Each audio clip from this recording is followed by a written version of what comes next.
Good morning. I just got out of a little meditation and have had a few things come up I want to discuss. I say I take care of myself because I love myself. And at times I aim the arrow, but I don't always hit the mark. And I can identify that with some unmanageability that comes up in my life, whether it's in my emotions. And a lot of times I'll feel uncomfortable in my emotions, and so I'll do something to distract myself from them. And these are patterns I've had since childhood at various ages, from things that at a young age I perceived I needed and I didn't get in the way I thought. Maybe I was supposed to, and so I came up with these coping skills, the best case scenarios that I could have at that time. But that weren't always what was necessary, loving and caring. It's what a 5th grader came up with. It's what a 7th grader came up with. It's what a 15-year-old came up with. It's what a 20-year-old came up with sometimes. I'm talking about issues that for me were emotional traumas. One of those would have been in college. When I called my father, who was an alcoholic, and I cussed him out for never being there. And immediately I felt terrible about it, and I called him back and apologized. And then after that, our relationship changed, and I started using drugs and alcohol with him, and then harmed myself some in that. And it gets me right here just to discuss that, and that, I was looking for love, and I was willing to bend my own values to get it. And I didn't know that then. All I knew was I subconsciously wanted my dad in my life because I loved him.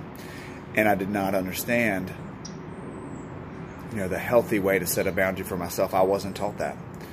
And today I'm sitting with some unmanageability from yesterday, that's something that stems from my 7th grader. And I've been doing a lot of posts lately, and with what I work with in my life, I try to talk about what works and sometimes talk about the journey itself, which is not linear path. I'm working on taking care of myself because I love myself. And so today in my meditation, I asked who needs me. And it came up that it was that 7th grader, and this 7th grader would act out, sometimes sexually, to make feelings go away, and with that, what I really needed was to be here now and say, I love you. So this morning I practiced Hano Ano Ape, a Hawaiian tradition, and I held that 7th grader. I didn't chokehold him. I touched lightly here, and I said, I love you.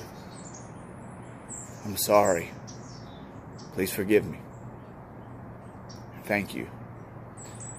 And that word thank you, I struggle with still to say that, to receive that.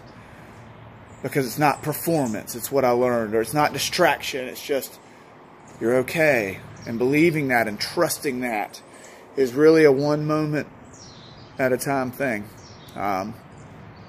A pattern that I'm trying to build. And I have seen some beautiful moments with it when I sit still. And then these wonderful coincidences, that happen to reaffirm it. Had the toughest year of my life last year emotionally. And even through that, I was held. Even through that, I have to have some measurable. So I had a measurable here recently that made me go, oh my gosh, even in your worst year emotionally, with all the things that happened, you still were cared for dramatically by something greater than you. And on top of that, the majority of the times when I don't feel cared for are because I am choosing or partaking in these old coping skills that create unmanageability in an effort to get the love and attention that I really need to give myself.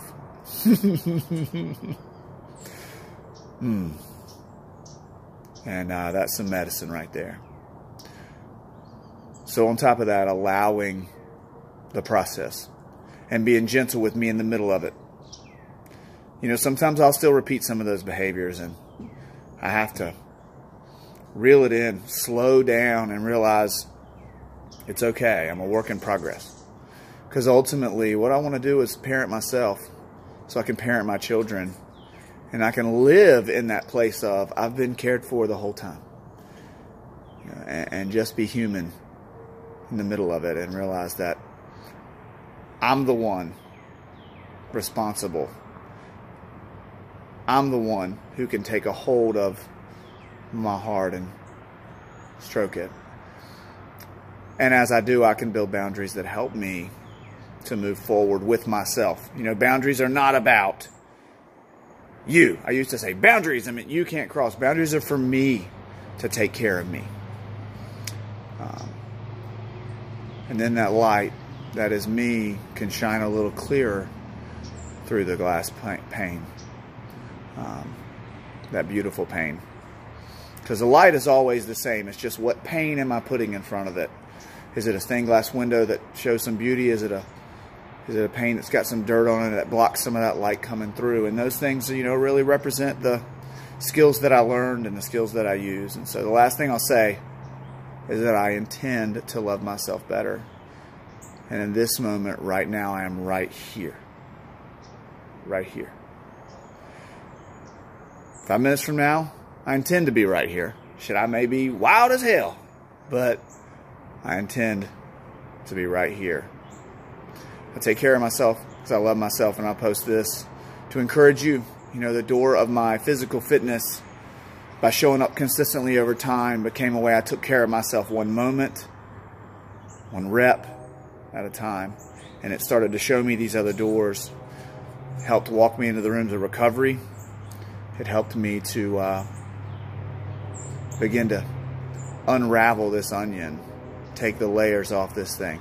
It has been painful and beautiful at the same time, and hopefully it teaches me what I feel my mission is, to love well and to teach and share those gifts, because I enjoy taking care of myself when I do it, and I really enjoy the journey to get there, even though sometimes it's a motherfucker. Had to throw it in. So I love you. Have a super Thursday. Enjoy your day, and if you need to, breathe and hold and ask who it is, and hold and be well.